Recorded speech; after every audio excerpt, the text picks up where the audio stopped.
sports. It's in the game.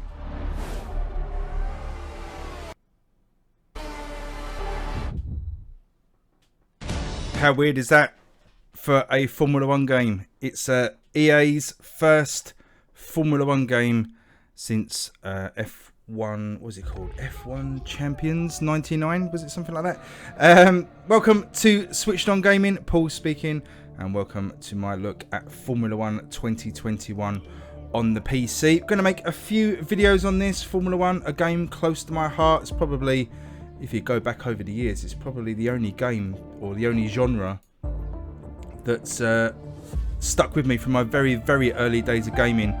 Going back to the days of Revs by Jeff Cremond and the Grand Prix games, all the way back in the early 80s, all the way up to today. It's a game I've constantly played. So really looking forward to this year's edition. I'm going to go through some of the basics of the game right now, and then we're going to look out for another video coming later with some deeper dives into some of the things, including Breaking Point, which is the new story mode, and spoiler alert, is absolutely excellent. I'm going to go into that a little bit more detail in another video. So let's just have a look around. As I say, this is published by EA this year, still made by Codemasters, but it's EA got on board quite late in the day, so it'd be really interesting to see where they take this series over the coming years. I expect to see something like an Ultimate Team mode or something like that. I know a lot of people are not fans of EA, but I really don't mind their sports games. I like what they do. They really do put in a lot of effort into their sort of realism in the game, so I'm looking forward to seeing what happens with it. But for now, it's kind of a iteration on Formula 1 2020. As I say, we've got the story mode. What we're going to do is go in and have a look at the... Let's just do a race first, actually, and then we'll come back and have a look at the career mode and stuff. First of all, as we're on PC, a lot of options. There's a hell of a lot of stuff you can tweak this year. I won't go through it all, but you've got very fine-grained control over stuff like graphic settings, but also if you turn on, you press the Y button, you can see in the top corner there, you can turn on an expert style, which allows you to really dial into the assists.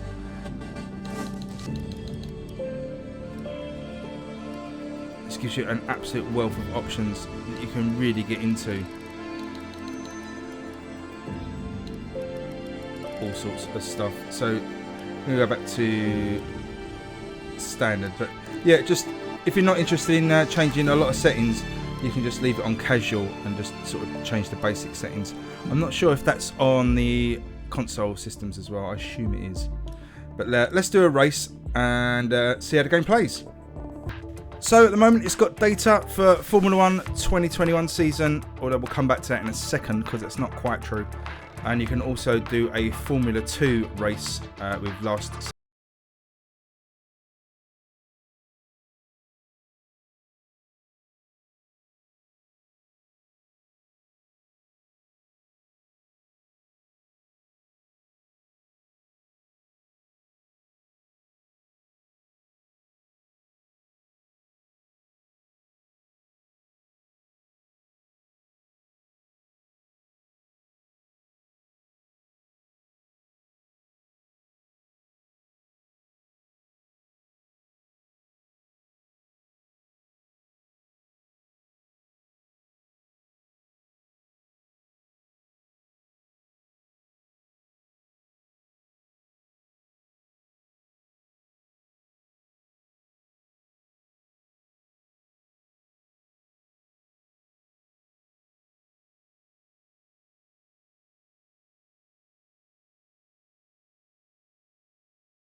such a shame. I've always been a fan of Williams since the 80s. Not quite sure about that livery though. So let's pick a team. Who should we go with? Let's go with Alpine. We're going to go with Fernando Alonso.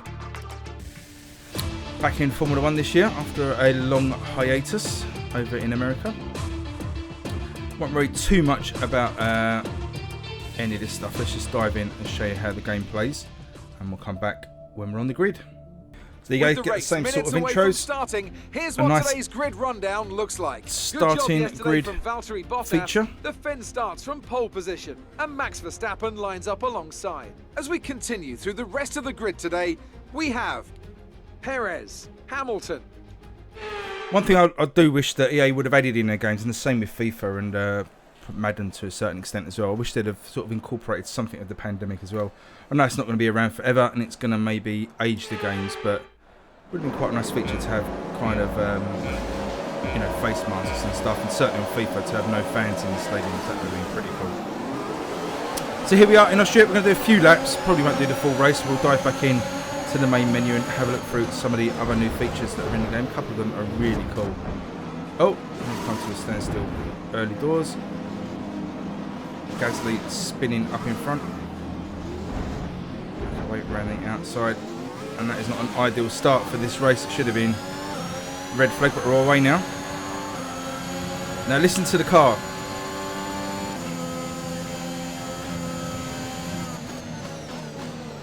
That is definitely improved from last year. We've got a nice bit of gearbox whine in there underneath the engine noise, which is really nice.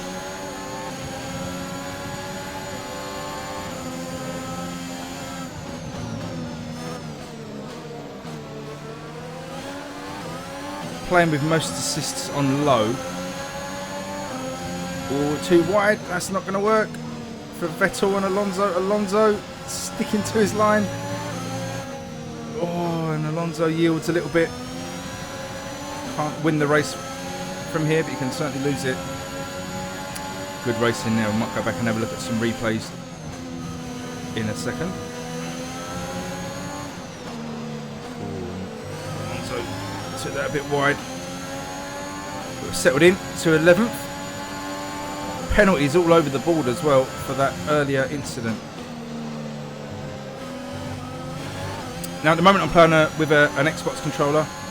What I'll be doing later in the week is doing some steering wheel gameplay. I've got a G29 Logitech G29 wheel. See how that plays.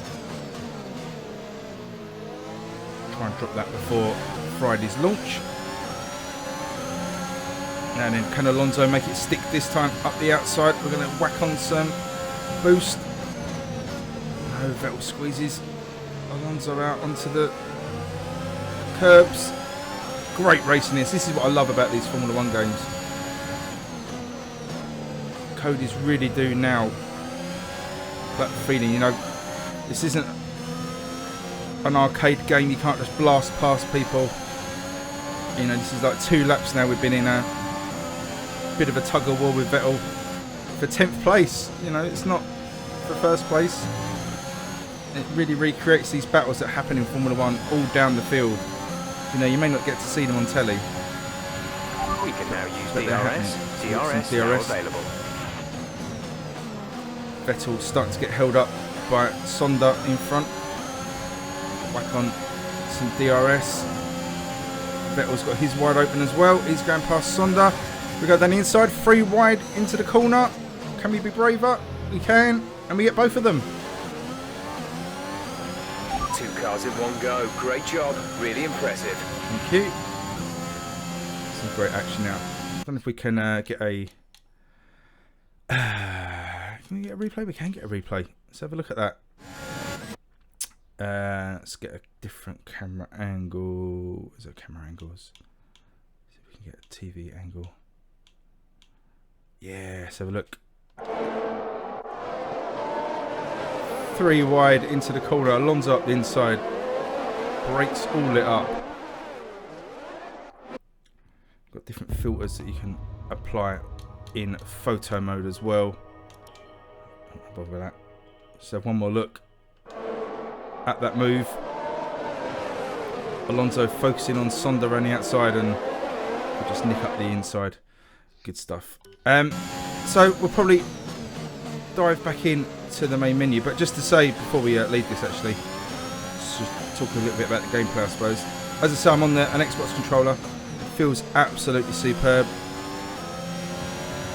say I've got some assists on, but not many.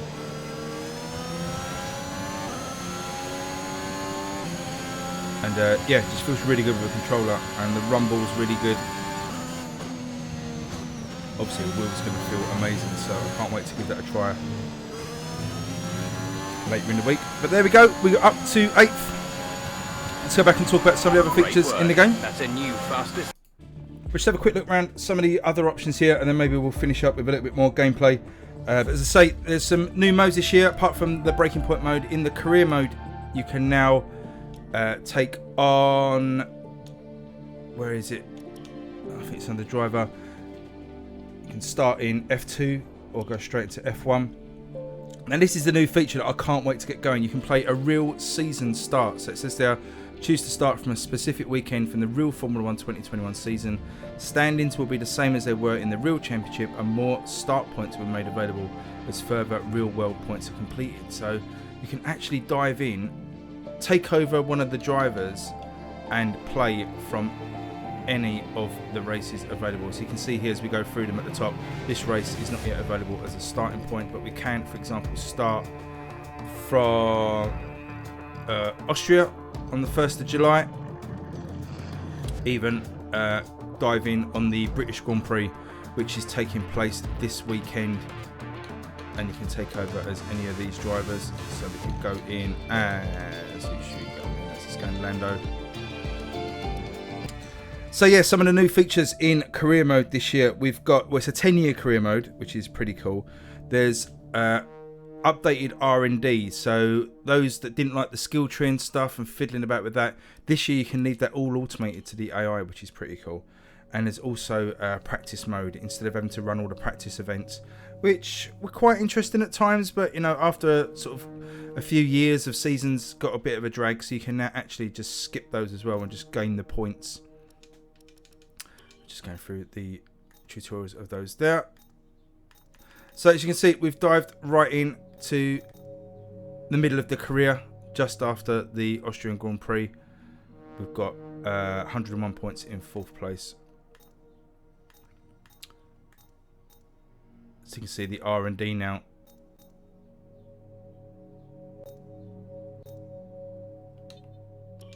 You can just go in and automate. It's a bit of a different layout as well. It hasn't got that sort of spider's web kind of look to it. So that's going to be really cool. That's going to help streamline the whole process. You can still build your facilities. A lot of this is very similar from last year. We've also got the My Team feature return. Oh, actually, before I go on, let's just say the career mode. We're expecting some new developments to come through, but some of them have failed quality control. We'll need to tell the team what to redevelop via the R&D screen. Yeah, okay, cool. The career mode this year can be played co-op with another player online, and you can either be in the same team or be on different teams, which is absolutely amazing. You can play through the full career mode with another player online. That's just going to be absolutely amazing. There is also a split screen mode. I don't think that's in the career mode though. That is just for one-off races, but apparently from what I've seen, I've not tried it yet because I've not got anybody to split screen with, but apparently it runs really well. So some good features there in the career mode. Definitely, it's an improvement on last year, which is all you can ask for, really. I mean, the F1 games recently have always been excellent games, and you know, they get better every year, so you can't argue with that. Also, as I was going to say a bit earlier, My F1 Team returns as well, where you get to create your own Formula 1 team that gets added to the grid, and you work your way up from the bottom, hiring and firing drivers, building your team up, unlocking stuff as you go. It can be a little bit grindy. You can go down here, can't we? Let's dive into the race, the British Grand Prix, and we'll end up with some more gameplay footage from the British Grand Prix this weekend. So, if you can't tell already, I really love this game. So, I only got the code quite late this week, so I haven't put in, you know, tens and tens and tens of hours, but I've put in enough time to know that I'm already going to love this game. Loved last year's, and this one is just a nice iteration on it. Still feels great to play.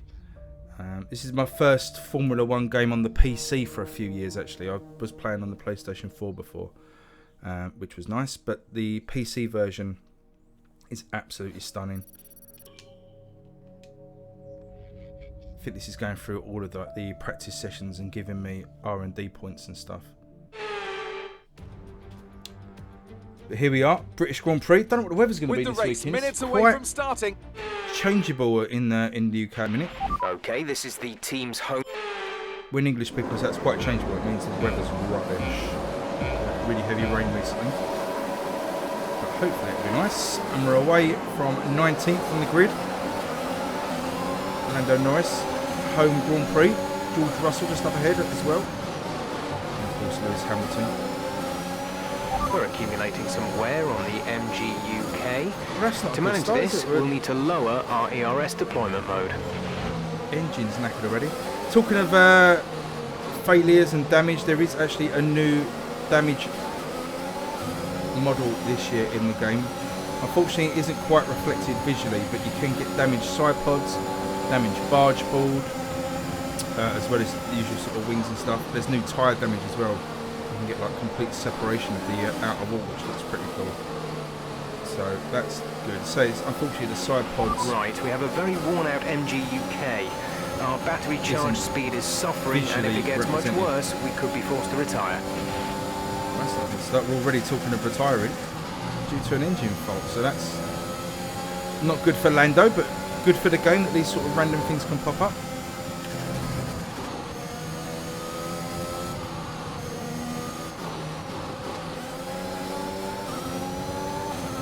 It does feel like we've got a little bit less grunt. Struggling to catch Stroll in front of us. Oh, we've got smoke absolutely billowing out the back of the car. Just had a look at my rear view.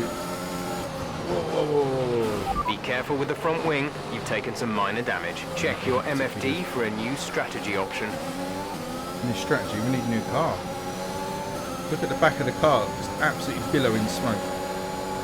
So that's a knackered engine, so I don't think we're going to complete this one. Still got the MFD options. Pressing the B button there brings it up in the bottom right corner, and you can cycle through that. And at times it's like patting your head and rubbing your tummy, trying to manage the driving and keeping an eye on what's going on down there. RB button lets you talk to your Got that confirmed. pit engineer. Again, once you get dialed in where the options are, because they normally stay where they are, you can normally get a bit of muscle memory, so for example how to get a pit strategy up or how to get a race update, but generally you sort of got to take your eyes off the road, so you're waiting for straights to do that. But again, like I was saying in the Austria race here, like I know we've got a bit of an engine problem at the moment, but just the feeling of not being able to catch Stroll and just trying to hang in there. Such a good feeling. I know like some people want to be at the front and winning. To me, just racing hard and having these little battles even further down the grid just feels great to me. So there you go, we'll probably leave this one here. Thank you for watching the video. Hope you enjoyed the overview of Formula 1 2021 on the PC, coming to console as well. Unfortunately not the Nintendo Switch, although actually I was going to say maybe EA will bring it to the Switch. I think that's very doubtful considering the way they handle FIFA and some of their other sports games. We've seen no Madden or NHL or anything like that. Looking like it's heading to the Switch, so I'm very doubtful we're going to see Formula 1 on the Switch anytime soon.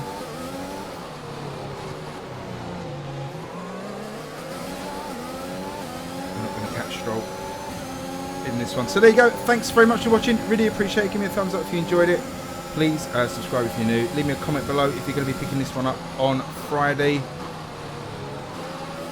just in time for the British Grand Prix.